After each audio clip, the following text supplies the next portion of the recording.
इंसान के दिमाग में सवाल घूमता रहता है कि जीवन में जो घटित होता है वह हमारे कर्मों का नतीजा है या फिर भाग्य की देन। सभी अपनी अपनी सोच के अनुसार इसका उत्तर भी ढूंढते रहते हैं। कुछ का कहना है कि जीवन में सब कुछ कर्म के हिसाब से घटित होता है, लेकिन उनकी सोच गीता के बहुप्रचलित संदेश जैसा कर्म करेगा वैसा फल देगा भगवान पर आधारित है। दूसरी ओर भाग्यवादी लोगों की खेप कहती है कि होई सोई जो राम रची राखा, को करी तर्क बढ़ावे साखा। इनका मानना है कि जीवन में सब कुछ पूर्व निर्धारित है और इंसान के हाथ में वाकई कुछ नहीं है।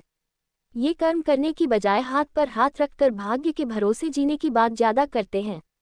तीसरी श्रेणी मध्यमार्गियों की है, जो ये कहते हैं कि जीवन में कर्म और भाग्य साथ साथ चलते हैं और अकेले कर्म से भी काम नहीं चलता है और भाग्य भी अकेले कुछ नहीं कर सकता। बड़ी तादाद इसी मार्ग के पथिकों की है। सामान्यतः उम्र के शुरुआती दौर में लोग कर्म की प्रधानता को महत्व देते हैं और जैसे जैसे उम्र ढलने लगती है भाग्य की शरण में जाने लगते हैं। यानी युवावस्था में कर्म, वृद्धावस्था में भाग्य या समस्या, और इन दोनों अवस्थाओं के बीच के दौर में इंसान कभी कर्म तो कभी भाग्य की ओर पेंडुलम की तरह इधर उधर होता रहता है। ये स्थितियां व्यवहारिकता के लिहाज से भी ठीक हैं। युवावस्था का ध्यान हमेशा कर्म की ओर चाहिए, जबकि वृद्धावस्था में अब तक जीवन में जो कुछ हो पाया उसे तात्कालिक परिस्थितियों के हिसाब से उचित मानने से मनोबल भी ऊंचा होता है और कोई गलतियां हुई हों तो उन्हें लेकर कोई ग्लानि भी नहीं होती है। युवावस्था और वृद्धावस्था के बीच इंसान दोनों ओर देखता रहता है और समय, स्थान और परिस्थितियों के हिसाब से कभी कर्म को तो कभी भाग्य को तवज्जो देता रहता है।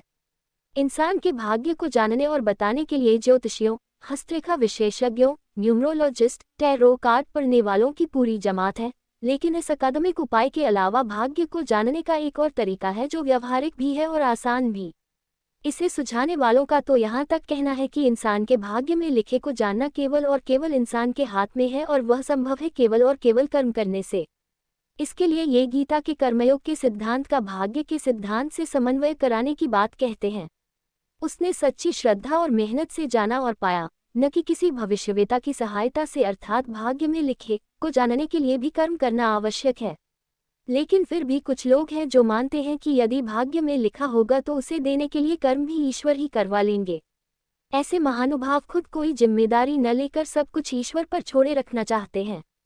जहां तक संभव हो इस रास्ते पर चलने से बचना चाहिए।